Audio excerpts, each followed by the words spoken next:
महाशिवरात्रि उपलक्षे समस्त को हार्दिक अभिनंदन।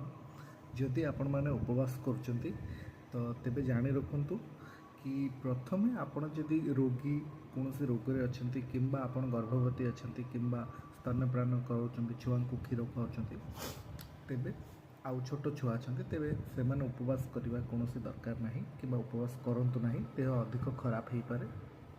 बाकी जो मैंने उपवास करछंती से माने सठिक जिनस जानी रखंतु कि मझे मझे निज बॉडी को हाइड्रेशन रखापी पानी सठिक परिमाण रे पियंतु।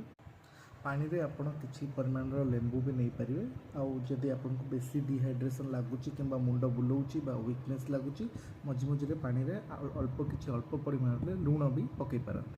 जो मैंने निर्जल उपवास करछंती से माने देखि चाहिँ निर्जल उपवास करंतु कारण बॉडी आदौ जदि पानी न पाइबो तबे किडनी ता काम सठिक परिमाण रे करि परिबो नाही आउ स्ट्रेस रे आसी जाए।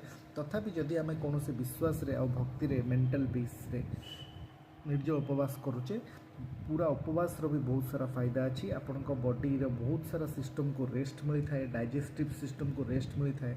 आउ आपण बॉडी रे बहुत सारा अनवांटेड फैट आउ ताकू बॉडी यूज करे आपण बॉडी को जहाँ बड़का एनर्जी थाए बॉडी रे जोगुड़ा संचित होई थाए सेगुड़ा मध्ये आपणकर खर्च हुए जदि आपण उपवास करते।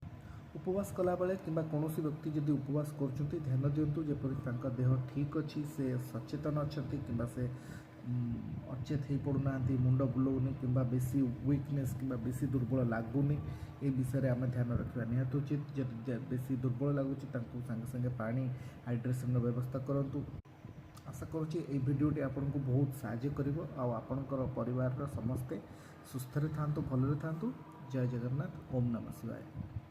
शेष में आपन को आउ थे मन पकई दूची कि जदि आपण उपवास कर सठिक परिमाण में पानी पिंतु, हल्का गरम पानी पी पारे। जदि आपन को फास्टिंग टाइम रे वीकनेस लगुच ताले से पानी रे अल्प परिमाण में लूण पकातु। फास्टिंग करने समय उपवास करने समय आपन को हल्का मुंड बिंधा हो पारे, आपन को गैस एसिडिटी टिके टिके हो पारे आ मझे मझे भोक लगिपारे। जिते मन रखु जिते भोक लगे से गोटे वेव रे लगे 15-20 मिनट लगे से पुणी चली जिते बड़े आपन फास्टिंग सर आपन कौन कौन खाइबे हठात बहुत सारा जिनस खातु ना, लाइट परिमाण में खातु जमीक प्लेन मिल आपन जहाँ खाती पूरा बॉइल्ड किंबा हल्का राइस किंबा दही भात एमती साधारण परिमाण में हल्का परिमाण में खातु। आशा कर भिडियोटी आपन को भल लगी आपनकर काम आस। Thank you.